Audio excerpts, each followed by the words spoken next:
وزیر نظام میمن صاحب نے ہمیں جوائن کیا ہے. آپ کا بہت شکریہ سر وقت دینے کے لیے. آج مذاکرات ہونے تھے 4 بجے جماعت اسلامی سے, وہ مذاکرات بھی نہیں ہو سکے. شیلنگ کی ضرورت کیا پیش آ گئی؟ مر صاحب آپ تو کہہ رہے تھے کہ انہوں نے پھول بھجوائے ہیں امیر جماعت اسلامی کو.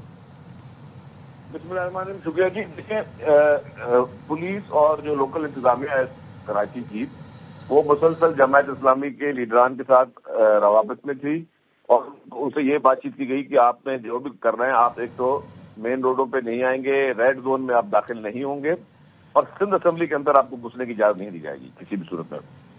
سندھ اسمبلی کی اپنا ایک تقدس ہے, اس کو پامال کرنے آپ کو نہیں دیا جائے گا, اور کسی بھی حال میں آپ جو ہے سندھ اسمبلی میں نہیں آئیں گے اور ریڈ زون میں داخل نہیں ہوں گے. یہ بات چیت چل رہی تھی. اس کے باوجود جو ہے جماعت اسلامی نے بات چیت کی وائلیشن کرتے ہوئے جماعت اسلامی اندر انٹر ہوئی ریڈ زون میں. انٹر ہوئے کہ پھر انہوں نے کوشش کی کہ وہ اسمبلی کے اندر گھسیں, جس سے پولیس نے ان کو روکا, اور پھر جو سب سے افسوس کی بات ہے, انہوں نے پولیس پہ پتھراؤ شروع کیا. پتھراؤ کرنا پولیس پہ کسی کو اجازت نہیں دی جائے گی. جو ہمارا یونیفارم والا ہمارا سپاہی کھڑا, وہ اس لیے نہیں کھڑا ہے کہ کوئی بھی آتے جاتے جو ہے وہ بدماشی کرے اور پولیس پہ اس طرح کے سے دھاوا بول دے. تو اس پہ ظاہر ہے پولیس نے ان کو روکنے کے لیے وہ شیلنگ کی ہے, جو کہ صرف اس لیے کی گئی ہے کہ جماعت اسلامی جو ہے وہ وائلیشن کر رہی تھی. ریڈ زون میں جو حکومت کی جانب سے منع کیا گیا اس میں بھی گھسنے کی کوشش کر رہی تھی, اور اسمبلی میں اندر گھسنے کی کوشش کر رہی تھی. اور سب سے بڑی بات یہ کہ ایک جو ہے وہ پولیس پہ جو ہے وہ حملہ کسی صورت میں قابل قبول نہیں ہے. اچھا, تو شرجیل صاحب, ابھی منیم ظفر صاحب کا یہ موقف سامنے آیا کہ ہم تو جمہوری احتجاج کر رہے تھے, شیلنگ کی گئی, اس کے بعد یہ صورتحال پیدا ہوئی. دیکھیے جی, اگر وہ جمہوری احتجاج کر رہے تو احتجاج کرنے کے لیے ان کو جب منع کیا گیا تھا کہ آپ ریڈ زون میں داخل نہیں ہو سکتے, تو منیم ظفر صاحب کون ہوتے ہیں جس طرح کے قانون کو اپنے ہاتھ میں لیں. اور اگر ابھی جماعت اسلامی یہ فیصلہ کرتی ہے کہ وہ دھرنے کا مقام تبدیل کر لے, احتجاج کا مقام تبدیل کرے, تو وہاں پر بھی اسی طرح کی صورتحال ہو سکتی ہے, انہیں ہٹایا جائے گا, دھرنا نہیں دینے دیا جائے گا. دیکھیے جی, پہلے ایک بات ان کو پتا دی گئی کہ آپ کو جب بھی کرنا ہے آپ کے پاس گراؤنڈ موجود ہے, گراؤنڈوں میں کریں, آپ سرکار سے اجازت لے کے جگہوں پہ کریں. کچھ دن پہلے بھی جماعت اسلامی نے یہ ایک غلط حرکت کی, اور میں سمجھتا ہوں کہ نہایت ہی افسوسناک عمل ہے. مین شاہراہ فیصل پہ انہوں نے کہا جی ہمیں وہاں پہ بغیر اجازت کے انہوں نے جلسہ شروع کر دیا. اب مین شاہراہ فیصل آپ کو پتا ہے کہ کتنے لوگ, ایک مین شاہراہ فیصل کتنے لوگ جو ہیں وہ ان کو ایئرپورٹ جانا ہوتا ہے, لوگوں کی مین آرٹری ہے مین شاہراہ فیصل پورے پاکستان کی, لوگوں کی ایمبولینسز, لوگوں کو فائر بریگیڈ, بہت سارے مسائل ہوتے ہیں. مین شاہراہ فیصل بغیر اجازت سے جلسہ کر دیا.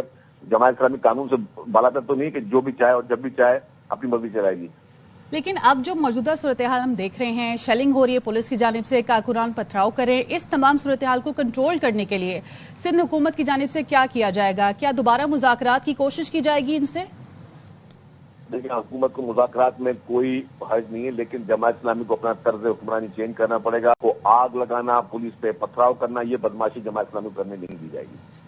تو آپ کیا سمجھتے ہیں, جماعت اسلامی جب ان کو یہ کنوے کیا گیا تھا کہ دفعہ 144 نافذ ہے اور یہاں پر جمع ہونے نہیں دیا جائے گا, پھر بھی وہ یہاں پر پہنچے, تو حاصل کیا کرنا چاہتی ہے اس وقت جماعت اسلامی؟ آپ کو کیا لگتا ہے؟